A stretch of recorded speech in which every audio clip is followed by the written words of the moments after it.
Exams முன்னாடி நல்லா prepare பண்றாங்க, பட் எக்ஸாம்ஸ்ல போயிட்டு பூரா பெர்ஃபார்ம் பண்றாங்களா? கடைக்கு போய் ஒரு 5 பொருள் வாங்கிட்டு வர சொல்றீங்கன்னா அதுல 3 பொருள் தான் வாங்கிட்டு வராங்களா? இல்ல நீங்க கொடுத்து விடுற வாட்டர் பாட்டில், பென், பென்சில், எரேசர்ல ஏதாவது ஒண்ணு ரெகுலரா மிஸ் பண்ணிட்டு வராங்களா? அப்படின்னா உங்க குழந்தைங்களுக்கு மறதி இருக்க வாய்ப்பு அதிகம். நான் டாக்டர் பொற்குதிரும், ஹோமியோபதி மருத்துவர். குழந்தைங்களுக்கு மறதி வர காரணம் என்ன?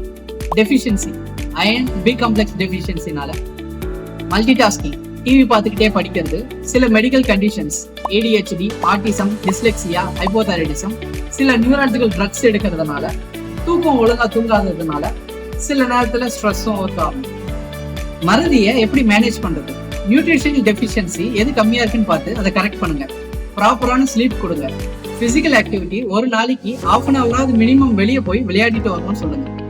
பிரெயின் கேம்ஸையும் பசில்ஸையும் கொடுத்து சால்வ் பண்ண சொல்லுங்க.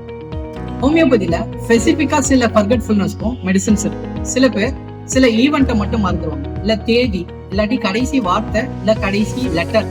சில பேர் பேசும்போது கரெக்டா சொல்லிடுவாங்க, எழுதும் போது மறந்துடுவாங்க. இது மாதிரி எல்லா வகையான மறதிக்குமே ஹோமியோபதியில மெடிசன்ஸ் இருக்கு.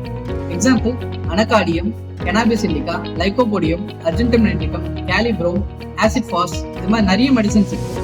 உங்க குழந்தைங்களுக்கோ இல்ல உங்களுக்கு தெரிஞ்சவங்க யாருக்காவது இந்த ப்ராப்ளம் இருக்குன்னா அவங்களுக்கு இந்த வீடியோவை ஷேர் பண்ண சொல்லுங்க. ஹோமியோபதி மெடிசன்ஸை எடுத்துக்க சொல்லுங்க.